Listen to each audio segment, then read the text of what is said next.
at 8 countdown. I got a special guest in the building tonight. Toosii 2 times. Say what up to the people. It's the big step of the well-known flex of Toosii. What's good? Big step. Why you? I hear you say that a lot in interviews. Explain that to the people. What does that mean to you? My whole lifestyle, big stepping. Everything I do, big. I love that. Yeah, because you listen. This is the first cold day that we've had in Orlando in a long time, and you already came prepared for the weather. Sure. I think a lot of us, my brother Matty Ice out here in these shorts, you know them ankles is cold. Yeah, I be wavy. I like dressing. Now, right now, you're on your college tour for your new project, Platinum Heart. What is that like hitting the stage for college students? It's different. You dig? Just going everywhere and seeing what schools, like, not even what schools, but like just going different places and actually like seeing that, all right, like my music is around the world now. Like, this not local. What does that feel like? Because I heard that when you created this project, you actually created it in your home. Yeah, like you were in your room. Yeah. And now you're stepping on stages and stuff. So it's like hearing it naturally to just you when you created it to now you're hitting the big stage, performing your heart out to everybody every night. Like, what is that like? So like the album came from my apartment bedroom, and like even like some of the songs that's on the album I made on live. You dig what I'm saying? Like a lot of the songs, some of the songs was named by the fans. Some of the songs, like, just. So you were on Instagram Live when you were creating it and letting them actually help co-create it with you almost. Oh, that's cool. I got times where I go live and I let the fans name the song and I go off the topic however they dig. And I tend to do that often. I go live and I make music, but the album came from my bedroom and just like hitting the stage now and really seeing that I got an impact on the world. I mean, it's normal now because I feel like, this is what I've been aiming for. Right. It's normal now. Right. I thought I was going to get here and I was going to be excited, but I don't really get excited. Because now there's another goal to reach. Yeah, like, now you've already set a whole nother goal that you're going after. I don't really get excited about much. Like, the only thing I probably get excited about is, like, food. Like, other than that, though, I won't lie, I don't get excited. You want to know why I feel like you don't get excited? I actually had a conversation with St. John towards the end of last year, and he said to me, and it made me really like think afterwards, but we don't get excited for things anymore because we're at where we're supposed to be. You know what I mean? Like, you're at where you're supposed to be right now. So it's not, I don't need to get excited because you already knew in your mind, this is what I've already wanted to do and I'm going to do it. So that's why I feel like you probably wouldn't get excited anymore. When he said it to me, I was like, man, that makes so much sense. We're at where we're supposed to be in our lives. And I'm 2 times. You know what I'm saying? Being that I'm 2 times, I work 2 times as hard as the next man. So look, I like that. Most definitely. If I'm out celebrating, they get somebody out here who outworking me. I don't like that. Look, I'm trying to tell you, I think in Orlando they're gonna call me 10 times. I outwork everybody, and I'm not even. And listen, it's the thing. I just lots of trade, lots of know how to skills and stuff. You just always gotta. There's always work to be done. That's how I feel, and I like that 2 times. That's why you have 2 times at the end of your name. Definitely, yeah. My name Toosii. I'm just 2 times. So my artist name, Toosii. It's not too. That's why, like, if people look for my music, they won't find certain songs because they type in Toosii 2 times when really it's just Toosii. I got you. For sure. So, I got you. So what was the inspiration behind your project? Really, it won't no inspiration. My inspiration is to have fun and live life. I make music for myself, and my fans know that. You know what I'm saying? I don't make music for nobody else. Right. I live life for me. I won't lie. I live life for me, my family, and that's really about it. I love everybody though. That's how it's supposed to be. Definitely. Like with life, I feel like I give life to everybody. And when it comes to music, I give music to myself. That's why this is what I decided to do, because I was able to use music as my escape route. You know what I'm saying? And when I found out that this was my escape route, I was like, all right, so boom, y'all can have everything else, but this right here is going to be dear to me. Like, this what I do. You get what I'm saying? So music, I make music for myself. And, sometimes, I feel like the hardest thing probably for me was really, like, I try to let people feel like they know me. You get what I'm saying? And I feel like I go places by myself, like, jewelry, all that. I don't care, because at the end of the day, I walk with God, and I feel like you're going to do what you want to do regardless. This day was already playing before I got here, so. So, you dig what I'm saying? The hardest thing for me probably was adapting to that. You dig what I'm saying? Like, adapting to being so real. You know what I'm saying? Because at the end of the day, I love everybody, and my intention is not to hurt nobody. No, 2 things.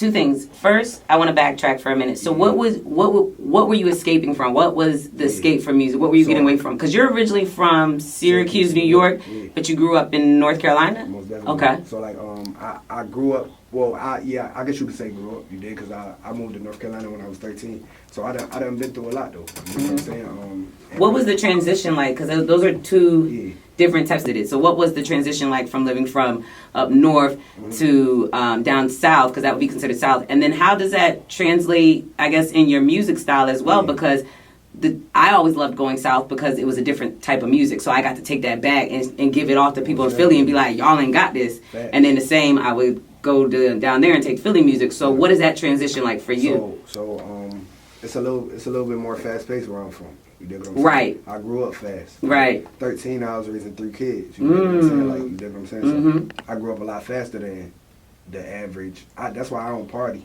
You dig? And one of my songs I say, they ask me, do I party? I say hardly. Like, I don't party. You dig what I'm saying? Nah, it's worked 2 times. Yeah, I get it. So like, I feel like it just, and as far as my music, like a musical aspect, I don't know. I really like, I take lingo from both I get you. You dig what I'm saying? Really, Raleigh don't got no lingo. Really, I talk. They got a little twang to it. It's a little different twang. They say like bruh a lot and like stuff like that. But like really though, other than that, like they don't really like got no lingo. Like there's no like honed in accent. Cause like South Carolina, I'm gonna say Geechee. That like my family Geechee, like, and then you go further than that, it's Southern. And Raleigh and Durham and stuff like that. Everybody like really they self. Like everybody really they self. But I also think it's a high college traffic town because you got Duke, you got NC State, you got what's the other one? You know, UNC. Sure. I get. So like with me though, really like I mean I guess you could say like I go home. If I go home to New York, they say I'm country. When I'm in Raleigh, they say I got an accent. That's how they say it for me. For sure. I'm down here. They all say I get home. They're like, oh, you got a little twang now. And I'm down here. I'm like, they're like, you from up north, and I'm like, okay. Yeah, but like with me though, it's just like I don't know. I'm myself. Right. That's what I'm about. Right. I'm about being myself. So yeah, I don't know. So I want you to tell the people what's it like. Well, first of all, I seen that you're going to be doing Rolling Loud. Yeah, that's major. Yeah. When you found that out, how did you take it? Like, was it another I'm supposed to be here moment, or was it like, wow? You want me to be honest? Uh-huh. I was like, how they gonna book me and I don't even know? Like, they ain't tell me this. What? Yeah, I was like, you didn't know? No, I ain't know. Did any of your team know? Yeah.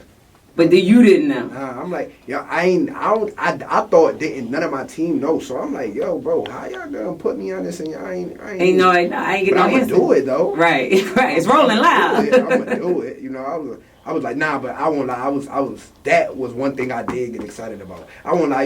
A couple things that might excite me is if I make double XL, that'll excite me. Rolling Loud excited me. If you could, let's say, co-headline a tour with anybody, who would that be? Billie Elyse. Ooh, okay, so I feel like people sleep. Now, do I think she deserved to get as many Grammys as she did? No. But I think people sleep on her because I think that in certain categories there were better artists for that particular year. However, when I first found out about her, I was like, she is a rare gem. It's like another Florence in the Machine that we haven't seen in a long time, and she's young. And then when I found out that you liked her, you listened to Jason Mraz, Adele, your ear is very different, but it's soulful, and that comes across in your own music. Are those what did you grow up listening to? I didn't grow up listening to music like that. Nah. I grew up like I was bad. So did you always know that you wanted to do music though? Was it like ever like I'm a kid and want to do music, or it was just something that just happened? I used to just write in my closet because I was scared to I wasn't scared to let nobody hear me, but I just didn't care to let nobody hear me. Because you were doing music for yourself. So yo, and it used to when I tell you I used to sit in my closet and write just write music, and I was like 14 at the time, like just making music, melodic music, real music, just And, you ever listen to somebody named Sampha? Nah. I'm gonna put you down. For that sure. One right there. Like, after listening to you, listening to the type of music that you listen to, and then you think of somebody like Sampha, and you probably heard him because Drake has sampled him a couple times. but he is very similar, and I think that you will really pull from it and love it. But sure. I don't know, when you said Billie Eilish and I seen that, I was just like, bruh, that would be I feel like crazy. she just inspiring. You know what I'm saying? Like her as a person, and to be the age that she is, Right. She remind me of myself. And when I say by that, what I mean by that is she very mature. Have you had a chance to meet her? Nah, Not yet. But I got a chance to watch her perform live, and we was at the Spotify event for artists in LA. And it was just a private event for upcoming artists. I think it was best 2020 artists for Spotify or whatever.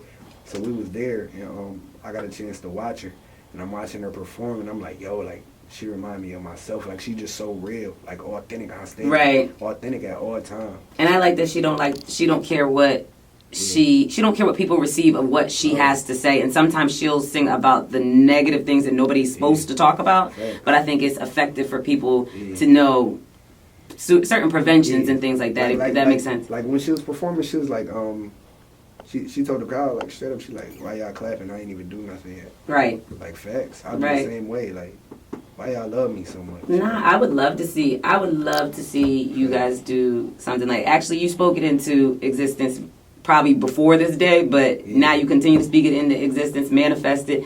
I believe that will happen for you. Well, what's next for 2020? Everything. What we attacking? I heard you say you wanted to act. Yeah. I think that's a good move for you. I want to act. I want to do everything.